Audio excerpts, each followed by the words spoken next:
are going to take a couple of minutes and talk about what you should not be using for your disputes right now. Okay, this is very, very important. And I see so many people who are doing the wrong thing, trying to remove their negative items, and it's just not working. Why is it not working? Well, because there's certain dispute methods that you should not be using to the credit bureaus right now. And that is exactly what we're talking about today. Now, is there a legal permanent method to remove those negative items from your credit report? Yes, absolutely.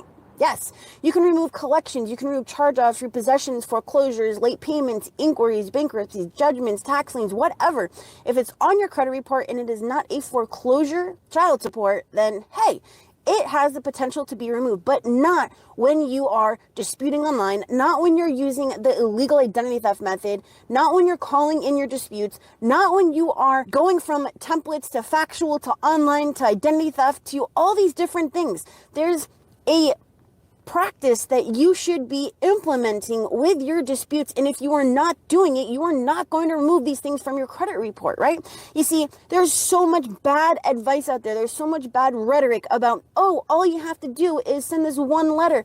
Why are there 68 million people with bad credit? Why are there people who don't have money, who don't have jobs, who have jobs that they hate? Everything has to do with your credit. And if you are not, number one, learning the right stuff, then number two, you will not be able to implement it. And number three, you will not be able to remove these things from your credit report. How are you going to teach your children about having good credit? What about generational wealth? It's not possible if you do not have the right information. So when someone is telling you that it is so easy, it's just so easy to remove these things from your credit report, right? Your alarms should be going off saying, oh my God, you know what? That just doesn't sound right, because it's so simple. If it were that simple, why did it go on your credit report? If it were that simple, then hey, why did you even get denied for that loan or that apartment or that house or that car, right? Why didn't they just give it to you? Because all they have to do is write the letter for you. All you have to do is send out that one thing. All you have to do is go online and dispute that one time, right? It doesn't work like that. So again, next time that you see that video or that course or that person tell you, you know what, John, you know what, Jane, it's really as simple as reading this module, sending this letter, pasting your information and sending it out the door, or going online and disputing your negative items, or getting on the phone and telling the bureaus that you want to dispute something, or jumping from this method to this method to this method to this method to this method. You need to stop and say, you know what? I remember when Kristen told me that is something that I shouldn't be doing, right? Didn't Kristen just say, you know what? Hey, if it sounds too good to be true in the financial industry, it's because it is. Those are the things that you should be thinking about. Those are the things that are the real, okay? So am I telling you that it's not possible to, do this the right way and remove your negative items? I'm not saying that. Over the past 4 years, I've removed over 50,000 negative items from my clients' credit reports. Yes, I have. How? Using the Gerald formula. How? Factual disputes. How? Actually taking that time and putting it in and going over the credit report line by line by line by line by line for every single client every single month, and finding the reason that the account actually needs to be removed. You can change your life, right? The purpose of disputing your negative items, right, is to remove them, to get them taken off your credit report. Don't you think that it would behoove you, benefit you, to learn to do it the right way? Well, things that you should not be doing. Again, number one, do not ever go online and dispute your accounts. Why? Because you're giving up your rights under Section 623 and Section 611 of the FCRA. Why do those matter? Well, they matter because when you dispute and it comes back and it's not in your favor, it's verified as accurate, you already said that you agree to just basically let it go, right? You also agree that you're not going to sue the bureaus or the creditors or collectors. You also agree that if something is deleted and then put back on your credit report, that you are not going to do anything about it and that you can't use Section 611 against them, right? The reinsertion, right? The bureaus, right? That they would create something that is just so convenient for you, right? You just go on Credit Karma, you go online and you just press a couple of buttons. Oh, not mine, unknown, boop, boop, boop.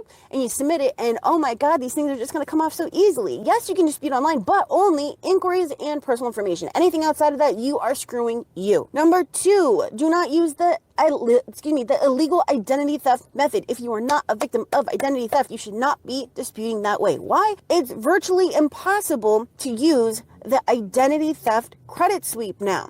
People found that it was very, very easy to simply go to the police station, right, and say, oh, I'm a victim of identity theft, my wallet got stolen, blah, blah, blah. Boom, 4 business days, 5 business days maybe. All your negative items that were on there came off, right?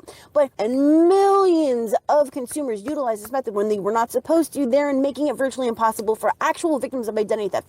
Now, anyways, just because there's the existence of a law does not mean that the bureaus are going to follow it. Yes, they have to respond within 30 days, but they're not going to. It's much more profitable for them to not respond to you and for you to go away, because all they have to do is not respond to your disputes, not send you your results, not do this, not do that, and you're either going to stop disputing yourself or you're going to cancel with a company that you are currently with because you don't think that they're doing anything for you, or that they're not doing the right thing for you, right? When the truth is, there's very specific things that you need to do past that to get them to do what they are supposed to do. That's what the CFPB is there for. That's what the BBB is there for. That's what the AG is for.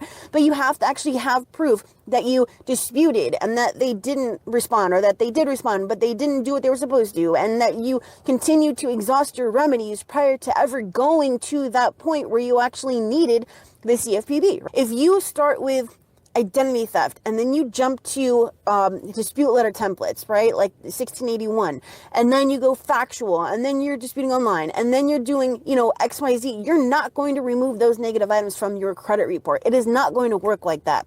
You need to do it the right way and continue with that right method, regardless of how hard it seems, how fruitless it seems, to be able to remove these things right now. It is more difficult right now to remove negative items from your credit report than it has ever been. Ever, right? Except for maybe back in the 70s when, you first were able to actually access your credit report and all that kind of stuff, right? Prior to, the FCRA and all that kind of stuff. Yeah, it was difficult back then. But right now, it is significantly more difficult. So stop believing when people are telling you that, oh, it is so simple. Is it simple for me? No, I work my ass off to get my clients' results. Speaking of which, if you want to see if I can personally remove your negative items and increase your credit score, head over to my740.com and I'll help if I can. All right.